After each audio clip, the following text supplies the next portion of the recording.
Nukwam klachwagila Gaikin lacha muskmak zawadelo la kwai or wokwanalis. So my name's Charles Willie. I come from the Zawadan people of Kinkum Inlet, known as Kwai is the name of the river, Wokwanalis is the name of the land.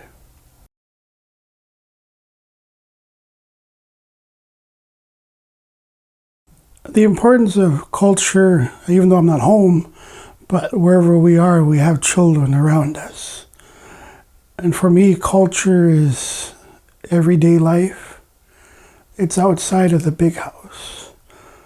The big house just shows our surroundings in a tangible form.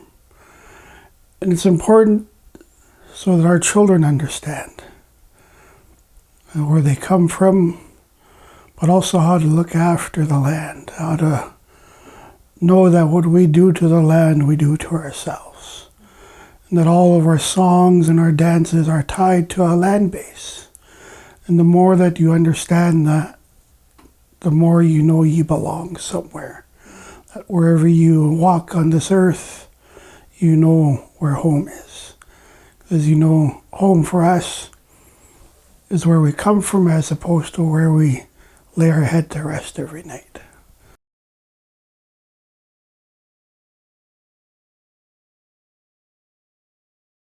I think for the most part, it's understanding where they come from and that we all come from the land. It's something that I learned later in life. And seeing today's generation, they're learning it younger.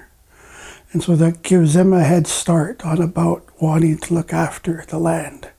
And you see that quite often or everywhere you look to our different brothers and sisters up and down the coast or from east to west coast, that there are a lot of younger, what they use as warriors to protect the land from government and industry and what they choose to do to Mother Earth in terms of the monetary stuff that they see our land as. And so that's a good thing that they're learning and understanding from it for themselves, that we need Mother Earth and that they're stepping up to do that.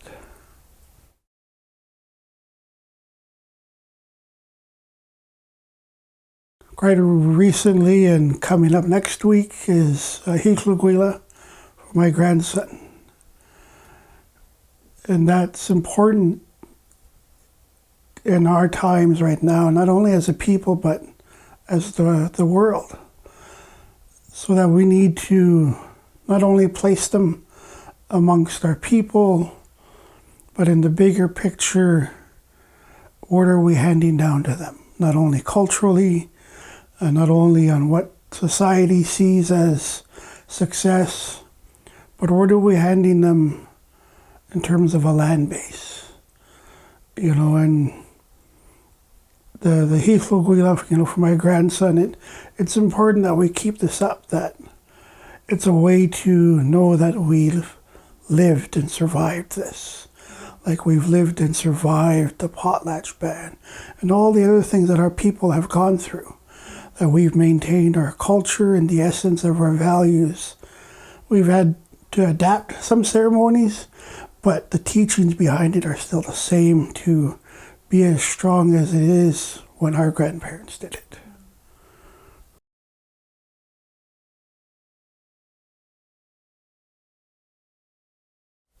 They varied. My grandfather from Bella Bella, he was a good artist. And even though my art style is of the Kwakwakwewak, he was from the Owakinook and the Helksuk. And so I remember watching him carve in his basement during the day and paint by night in the kitchen. Also remember them doing salmon down the beach. They'd cut all day, put them in jars, and then they would can at night on the beach, or they'd smoke the fish. Then my grandfather on my dad's side, I rarely knew him, but I remember his voice. I became a Hamatz at the age of 6, and I grew up listening to his reel-to-reels in Kingham, and my nan on my mother's side growing up, it was because I understood more than my siblings. So she looked at me to help her in Bella Bella. And then my paternal grandmother, she spoke our language all the time. I looked after her a couple of times with Auntie Gert. And then there's my dad and them. And each of my grandparents' children, I learned different aspects of life and culture. Dad was about protocol. Auntie Evelyn was about relationships. Auntie Gert was art. And then there was my late brother Ernie. He was one of my main mentors for singing. 1993, he stood me up in Guildford. That's when I led my first solo song. And he introduced me to the people. And there's other singers, the old man Willie Hunt, Peter Smith from Guildford, because there was two. There was one from Turner. We said, see, Henry George, John Charlie, all of them looked at me. When did you become like your grandpa? And that meant a lot to me, and there's more to singing than just singing. There's a lot of stuff that need to be picked up in terms of the teachings behind it. And so I do the best I can to teach that way. And so a lot of my learning was one-on-one. Trips with my dad, trips with Auntie Gert. So sometimes I think I ask too many questions for their liking sometimes. Instead of just enjoying the ride, I asked a lot of questions. And for me, that's important because it shows a personal investment that when you ask, that you're willing to learn. And so that was a lot of my learning was one-on-one. Some of it was by mistake, and they'd come and tell me. And they were good about telling me when I made a mistake. It wasn't about you're wrong or you're bad. It's just this is the way you do it. Remember for the next time. And it might have been different when they grew up, Because I remember seeing a video. They always say class style is to ball you out. Well, no, it's a teaching moment. And so, like class style it was to teach. It wasn't to ball you out, And for me, that was when I learned the best, was when they would talk to me like this. So, growing up, going to school, going to high schools, where they would ball you out when you did something bad in the public school system. And that's where I learned where students would put up their walls and not want to learn anymore. And so my teachings was always best one-on-one. But you also choose who you want to learn from. That was another thing that I had learned. But also to make it your own teaching. Don't say, my dad said this, my Otta said this. Because if you make a mistake, that mistake can reflect on them. And if they're not around, they're not there to protect themselves from that mistake of miswording of what you said. And so you always make your teachings your own. That it's more of the present day academics that you quote someone, but in our way that you don't, because you might make that mistake.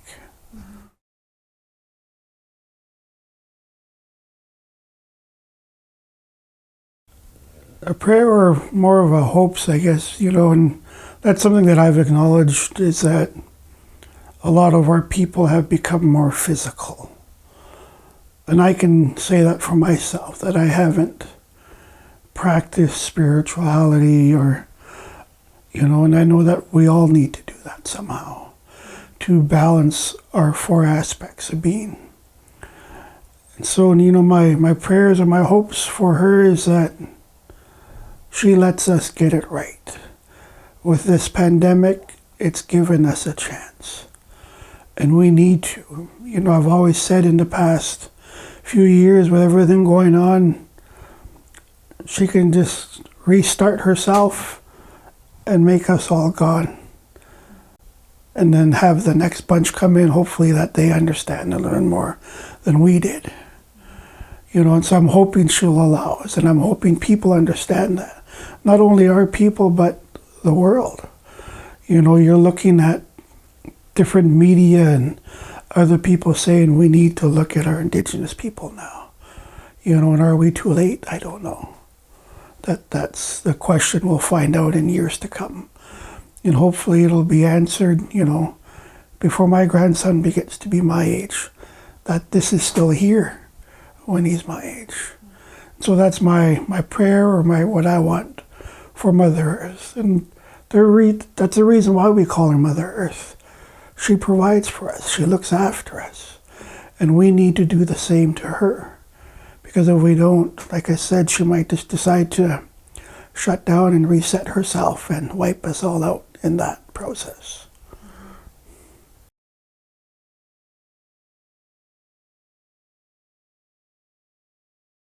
There's a lot of everyday teaching that you can connect with academics, I guess. One instance was I went out cedar bark picking with my nephews. And one of the teachings I heard was you don't take more than a quarter of the circumference of a tree, So I explained to them, the difference between circumference and diameter. And it is important that they understand that we're all connected to the land, that our Gilgilis, our first ancestor, came and landed somewhere amongst the land, whether we're Tsawadeno, Kumuksala, Likwiklo. We all have a first ancestor that landed somewhere, and we're tied to that first ancestor somehow. And the more our children understand that, the more they'll appreciate the land that's around them and the Mother Nature and whatever is provided by the waters as well.